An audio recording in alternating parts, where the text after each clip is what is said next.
I got to play some golf yesterday with my good buddy Jim, and man, we had a great time out there. And I don't know, somewhere in the back nine, Jim asked me a question that led to just a great conversation between the two of us. He asked me, he said, Walter, in the past 20 years or so, what would you say are the two biggest lessons you've learned personally in your life? And it didn't take me long to respond. These really kind of were at the forefront of my mind. And I said to him, Jim, I'd have to say that one of the first things that popped into my head is I've learned the lesson that you have to be assertive in life. That for me, when I was younger, I was a very non-assertive person. If I got a burger at a restaurant that was undercooked or a steak that wasn't cooked well enough, I typically wouldn't send it back.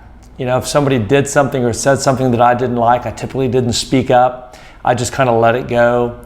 And I just realized, just as I was younger, that I usually got the shorter end of the stick because I chose this path of non-assertiveness. And I learned that assertive people get more in life. And I don't mean being a bully or being a jerk. I mean simply speaking up and using your voice. And I do that pretty effectively today. If there's a reason to speak up, I speak up. And I'm okay with other people not being okay today. That used to cripple me when I was younger. I didn't like it when other people weren't okay. And so I did whatever I could to try to make sure that they were all right. But today, I speak up and I will go ahead and be assertive when I need to. And what I found was there are a lot more benefits that come from that. The second thing I told him was a principle that I've talked about in the past, but it's made such an impact in my life. I told Jim, I said, when confronted by two choices, the harder of the two choices is almost always the better choice. See, I used to always take the easier choice when I was younger. I used to always take the path of least resistance. I think most people do that. It's just natural. And what I learned is that path, taking the easier choice, typically led to the biggest disappointments and the biggest pains in my life. And it took me years to begin developing the discipline, to start practicing taking the harder road, taking the harder choice over the easier choice. And I can honestly say that every day I try to put that principle into practice. It's harder to work out than not work out. It's harder to eat healthy than to eat unhealthy. It's harder to forgive someone when they've hurt you than it is to not forgive them. It's harder to ask forgiveness when you've hurt someone than to not ask their forgiveness. There's so many applications to this rule, and I've worked very hard at trying to put this principle into my life, and I can honestly say that I've seen the gains and the returns that come from that. When I left the golf course, I got in my car and I was thinking about those two answers, and a third one popped into my head that I know I could have easily put as one of the top two, and it was this one. I've learned to be patient with small gains.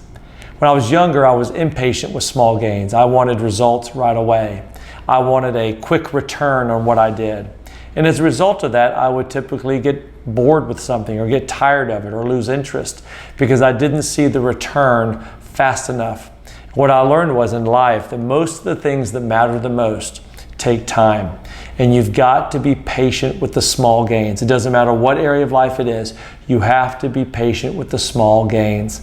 And as I've learned to become more patient with the small gains, again, I've seen the rewards and the return that comes from that. Instead of quitting things and looking back and wishing I didn't quit, I now stick with things because I know that every day, even though the return might be small or maybe I don't even see it, I know that there's still a return and there's still a gain. And if I stick with it over time, it will pay off. So those are kind of my three wisdom thoughts that I had. And I just thought it would be something that some of you might enjoy thinking about for yourself, or maybe coming up with your own 2 or 3 wisdom principles that you've learned over the last 10 or 20 years. And then take those and pass them on, share them with somebody. Get in a great conversation with somebody about those things. It really is enjoyable to see what other people have learned in life, share what you've learned in life. I think it does nothing but help all of us. So hopefully you've enjoyed these. I hope they are helpful to you. And I'll look forward to our next session, hopefully in the next day or two.